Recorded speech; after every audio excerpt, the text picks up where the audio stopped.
안녕하세요. 저는 기능의학을 기반으로 노화와 대사질환을 연구하고 진료하고 있는 강희현입니다. 의사 생활을 하다 보면 참 자주 듣는 질문이 하나 있어요. 도대체 선생님은 아침을 어떻게 드세요? 그렇게 먹고도 버틸 수 있는 거예요? 뭔가 특별한 식단이 있는 건지 아니면 그냥 안 먹는 건지 다들 궁금해 하시더라고요. 오늘은요, 제가 진료실에서 수없이 반복해서 설명해 온 이야기를 좀 더 차분하게 그리고 제대로 말씀드려 보려고 합니다. 사실 단순히 뭐를 먹고 안 먹고의 문제가 아니에요. 이건 어떻게 나이 들어갈 것인가라는 주제와도 맞닿아 있거든요. 그리고 어쩌면 우리가 매일 아무렇지 않게 시작하는 아침 식사가 당신의 대사 건강과 노화 속도를 바꾸는 가장 강력한 수단일 수도 있습니다. 이제 제 이야기를 한번 들어보시겠어요? 아침을 먹는다는 건 단순히 배를 채우는 일이 아니에요. 하루의 첫 단추를 어떻게 끼우느냐에 따라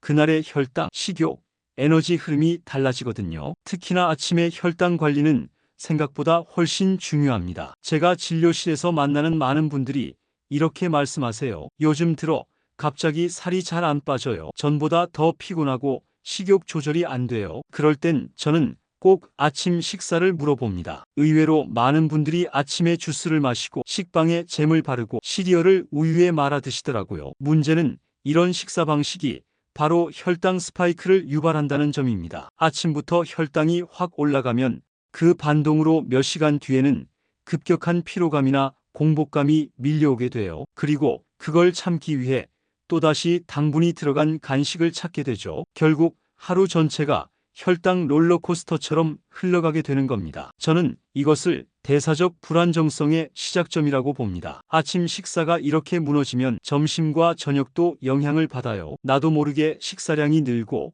탄수화물에 대한 갈망이 더 강해지고 하루가 끝날 즈음엔 오늘도 너무 많이 먹었네 하며 후회하게 되죠. 그럼 어떻게 해야 할까요? 정답은 생각보다 단순합니다. 당분을 줄이고 단백질과 채소를 늘리는 것. 특히 아침에는 단순당, 정제 탄수화물, 액상과당을 피하는 게 중요해요. 주스처럼 갈아서 마시는 과일은 혈당을 빠르게 올릴 수 있고 섬유질이 제거된 액체는 렙틴 호르몬을 교란시켜서 식욕 조절에 악영향을 줍니다. 아침은 하루의 리듬을 만드는 순간이에요. 이 리듬을 안정적으로 가져가려면 포만감을 줄 수 있는 단백질, 그리고 혈당을 천천히 올려주는 채소가 중심이 되어야 합니다. 그리고 이건 단지 다이어트의 문제가 아니에요. 노화, 대사질환, 근육 손실, 집중력 저하, 모든 것의 출발점에 아침의 선택이 놓여 있다는 걸 잊지 마셨으면 합니다. 많은 분들이 묻습니다. 선생님은 바쁜 병원 생활 중에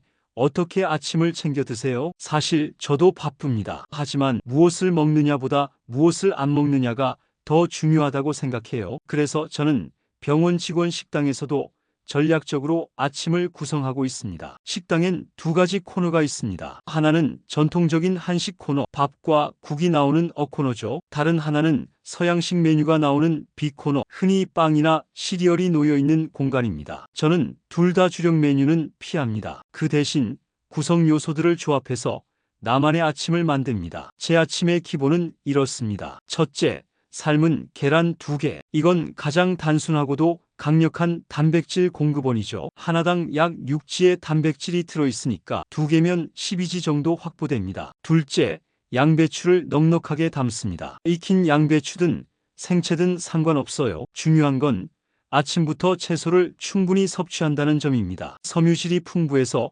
혈당을 천천히 올려주고 포만감을 오래 유지해 주거든요. 셋째는 드레싱 선택입니다. 예전엔 머스터드를 곁들였지만 요즘은 당이 거의 없는 간장 드레싱으로 바꿨어요. 양배추와 계란을 잘게 잘라 이 드레싱과 함께 섞으면 간단한 단백질 샐러드가 완성됩니다. 여기에 에스프레소 한 샷과 두유 200ml짜리 제품을 하나 곁들입니다. 저는 이 두 가지를 섞어서 두유 라떼로 만들어 마셔요. 우유보다 당 함량이 낮고 단백질도 꽤 들어있어서 아침 식사로 훌륭한 보조 역할을 하죠. 합산해보면 계란과 두유에서만 20지 이상의 단백질을 확보하게 됩니다. 여기에 채소까지 더해지면 단순하지만 균형 잡힌 아침 식사가 완성되는 겁니다. 제가 이 식사를 선호하는 이유는 명확합니다. 첫째, 혈당이 급등하지 않습니다. 둘째, 포만감이 오래갑니다. 셋째, 점심때까지 군것질 없이 업무에 집중할 수 있습니다. 무엇보다 중요한 건 이 식사가 대사적으로 안전하면서도 실현 가능하다는 것이에요. 대단한 재료가 필요한 것도 아니고 특별한 조리법도 없습니다. 단지 나의 아침을 기능적인 도구로 바라보고 설계하는 것. 이게 저속 노화의 시작이죠. 아침 식사는 단순히 먹는 시간이 아닙니다. 오늘 하루 내 몸의 속도를 결정짓는 순간이라고 생각해요. 저속 노화를 위해서는 탄수화물보다 단백질과 채소 중심으로 식사를 설계하는 게 핵심입니다. 저는 늘 이렇게 말씀드립니다. 아침에 무엇을 먹느냐가 하루를 얼마나 건강하게 유지할 수 있을지를 결정한다. 그래서 아침을 설계할 때는 다음 3가지 기준을 꼭 기억해 두세요. 첫째, 초록색 채소로 시작하기. 아침부터 신선한 채소를 듬뿍 먹으면 혈당의 급격한 변화를 막아주고 섬유질이 포만감을 오래 유지해 줍니다. 샐러드를 기본으로 하거나 삶은 브로콜리나 시금치를 추가하는 것만으로도 큰 차이가 생깁니다. 둘째, 단백질을 반드시 포함하기. 계란은 단백질의 고전적인 답이죠. 여기에 그릭 요거트, 리코타 치즈, 닭가슴살, 두부, 렌틸콩 등을 자유롭게 조합하면 좋아요. 특히 40대 이후의 여성이나 60세 이상이라면 단백질을 더 충분히 챙겨야 합니다. 아침부터 단백질이 들어와야 근육 손실을 예방할 수 있거든요. 셋째, 음료 선택도 전략적으로 주스 대신 단백질 강화 두유나 우유를 사용한 라떼가 좋습니다. 저는 개인적으로 두유 라떼를 선호해요. 커피를 즐긴다면 블랙커피나 에스프레소를 추천합니다. 그리고 어떤 분들은 아침에 과일 주스는 안 되나요?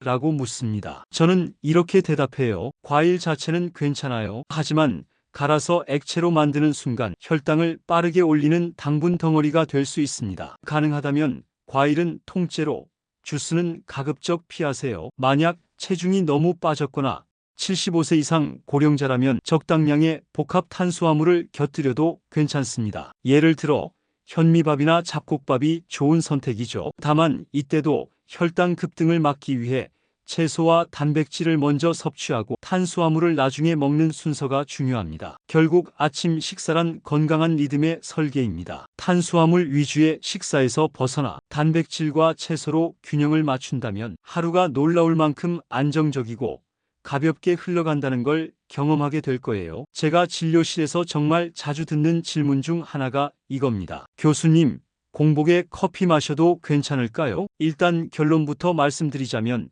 개인의 위 상태와 목표에 따라 다릅니다. 저도 공복에 커피를 마시는 경우가 있습니다. 특히 간헐적 단식을 유지할 때 커피는 아주 유용한 도구가 되거든요. 하지만 커피 자체가 위산을 자극하기 때문에 위가 약하거나 위식도 역류 증상이 있는 분들에겐 조심스럽게 접근해야 합니다. 저는 가끔 방탄커피를 변형해서 마십니다. 전통적인 방탄커피는 버터, MCT 오일 그리고 커피를 섞어 만드는데요. 저는 기버터 대신 올리브 오일과 MCT 오일을 따로 섞는 방식을 사용하고 있습니다. 이유는 단순해요. 올리브 오일은 심혈관 건강에 좋고 MCT 오일은 케톤 생성을 빠르게 유도하거든요. 공복 상태에서 MCT 오일을 섭취하면 간에서 빠르게 케톤체가 만들어지는데 이 케톤은 뇌세포를 보호하고 공복 중 근육 손실을 줄여주는 작용을 합니다. 특히 아침에 이런 오일 커피를 마시면 식사 없이도 몇 시간 동안 포만감을 유지하면서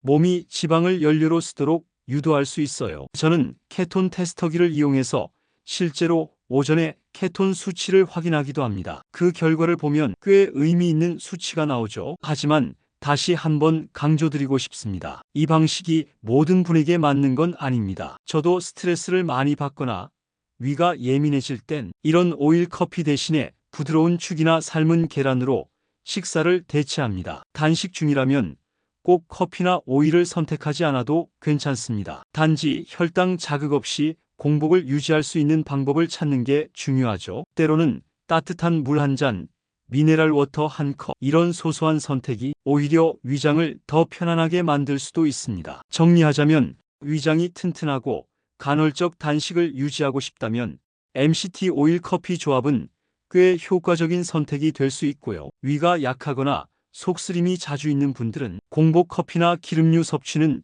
피하는 게 좋습니다. 결국 중요한 건 이 방법이 내 몸에 맞는가, 를 스스로 점검하며 적용하는 유연함이에요. 모든 건강법은 내 몸의 상태와 리듬 안에서 선택되어야 한다는 것 잊지 마시길 바랍니다. 공복을 유지하는 데 있어서 가장 어려운 건 정말 아무것도 먹지 않고 버틴다는 것 자체보다 몸이 안정적인 에너지원 없이 버티는 것에 대한 불안감이에요. 그래서 저는 종종 커피조차 마시지 않고 오일만 섭취하는 방식으로 단식 상태를 유지하는 전략을 선택하기도 합니다. 이건 좀 더 극단적인 방식입니다. 전날 저녁을 충분히 먹은 상태에서 아침에 일어나자마자 따뜻한 물 한 컵으로 위를 깨워주고 곧바로 올리브 오일 한 테이블스푼, MCT 오일 한 티스푼을 나누어 먹습니다. 커피는 생략하고 오직 오일과 물만으로 오전을 지나는 방식이죠. 왜 이런 식으로 단식을 하냐고요? 바로 케톤 상태로 빠르게 진입하기 위해서입니다. 공복 중에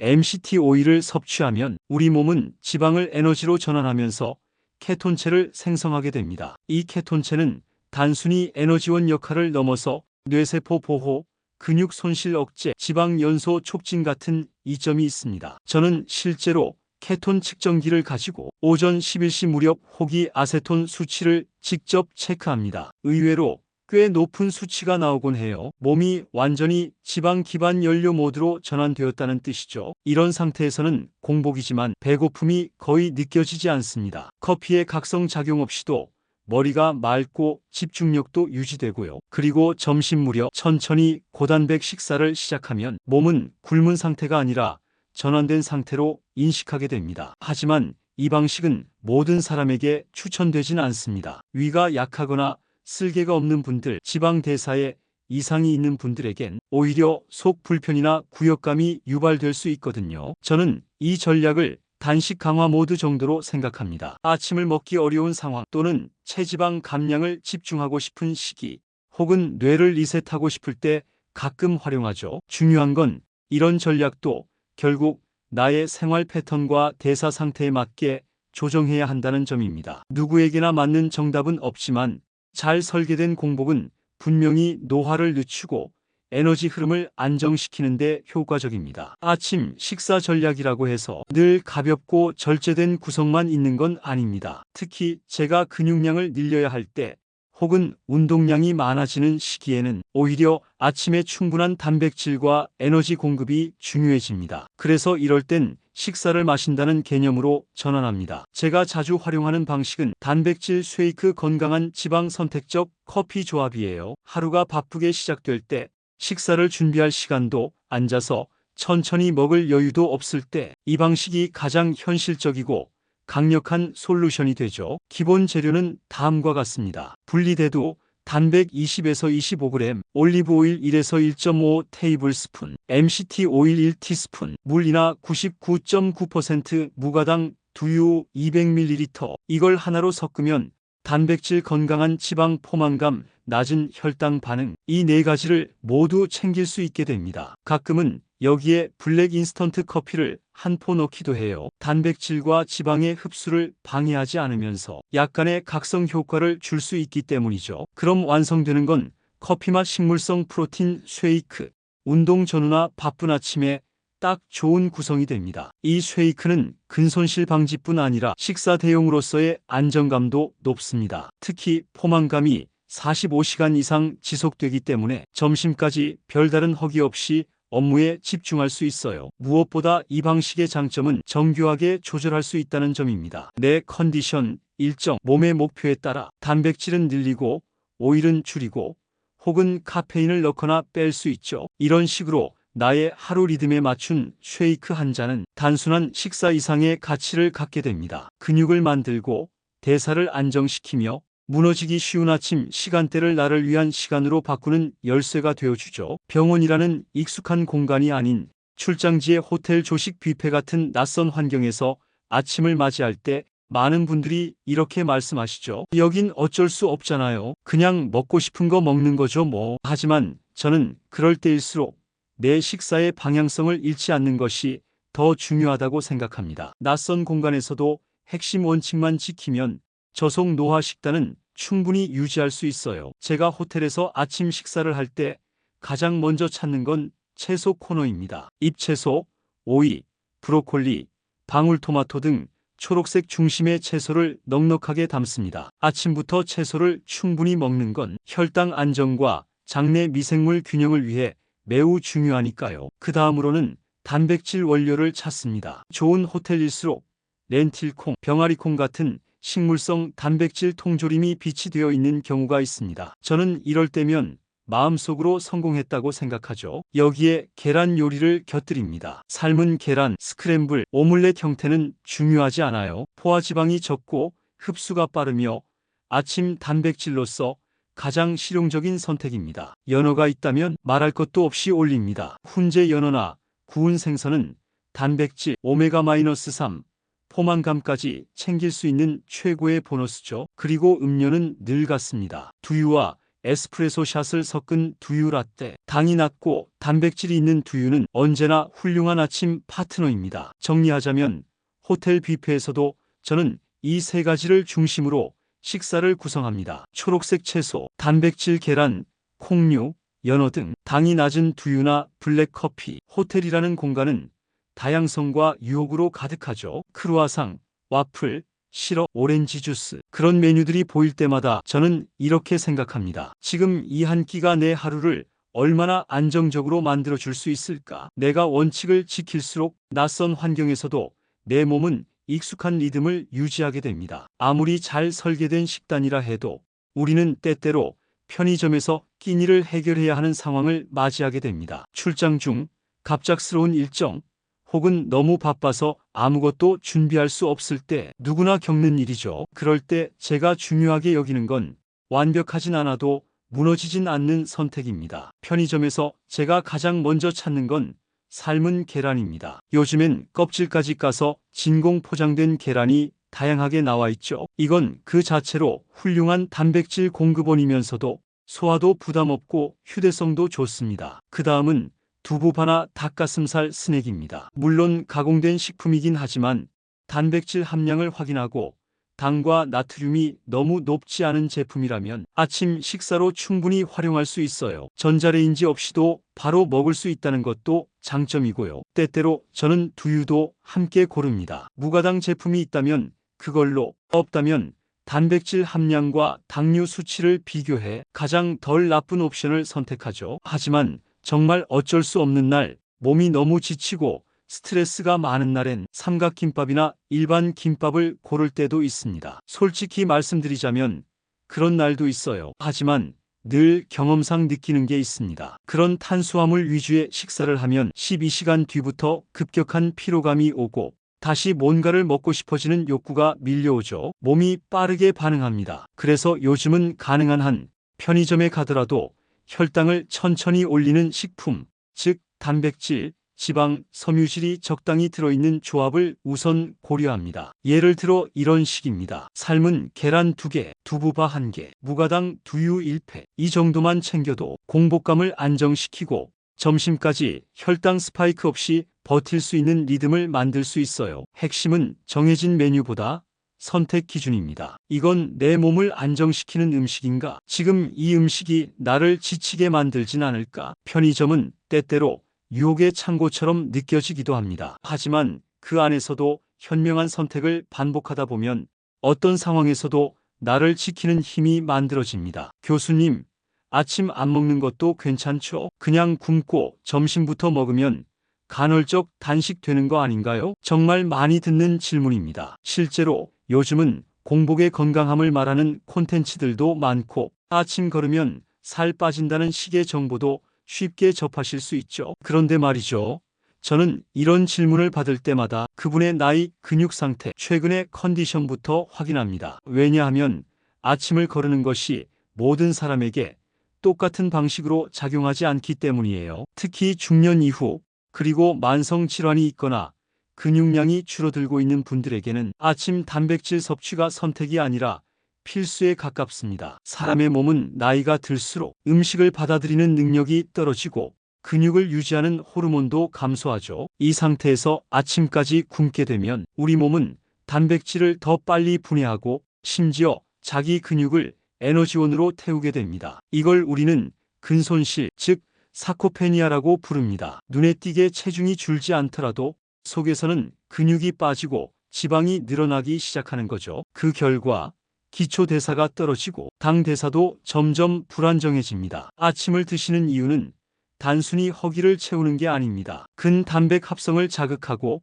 분해를 억제하는 기회를 만드는 것이에요. 아침에 단백질과 건강한 지방이 들어와야 우리 몸은 오늘도 에너지가 들어오는구나 하고 근육을 유지할 준비를 하게 됩니다. 그리고 그건 곧 노화를 늦추는 신호로 작용하죠. 물론 예외는 있습니다. 2030대의 건강한 체중 유지자, 지속적으로 근육량이 유지되고 있는 분들, 그리고 철저히 설계된 간헐적 단식 프로그램 안에 있는 분들은 아침 생략이 오히려 도움이 될 수도 있어요. 하지만 대부분의 도시 생활자, 특히 중년 이상의 분들, 그리고 최근 들어 피로감, 체중 감소, 집중력 저하, 무기력을 느끼고 있다면, 그렇다면 아침을 거르는 건 근육과 에너지를 매일 조금씩 빼앗기는 선택이 될 수 있습니다. 정리하자면 아침은 먹느냐 마느냐가 아니라 어떻게 먹느냐가 핵심입니다. 단백질, 건강한 지방, 식이섬유가 잘 조화된 아침은 단순한 끼니가 아닌 내 몸을 지키는 도구가 될 수 있습니다. 이렇게 오늘은 제가 실제로 실천하고 있는 저속 노화를 위한 아침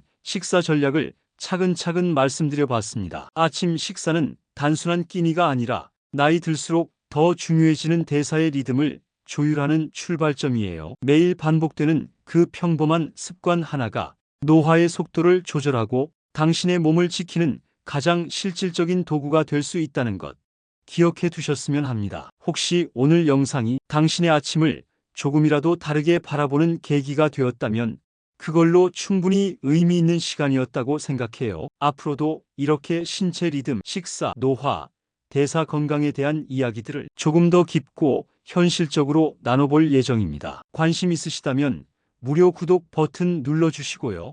영상이 도움이 되셨다면 좋아요 한번 눌러주시면 큰 힘이 됩니다. 오늘도 건강한 하루 되시길 바랍니다. 감사합니다.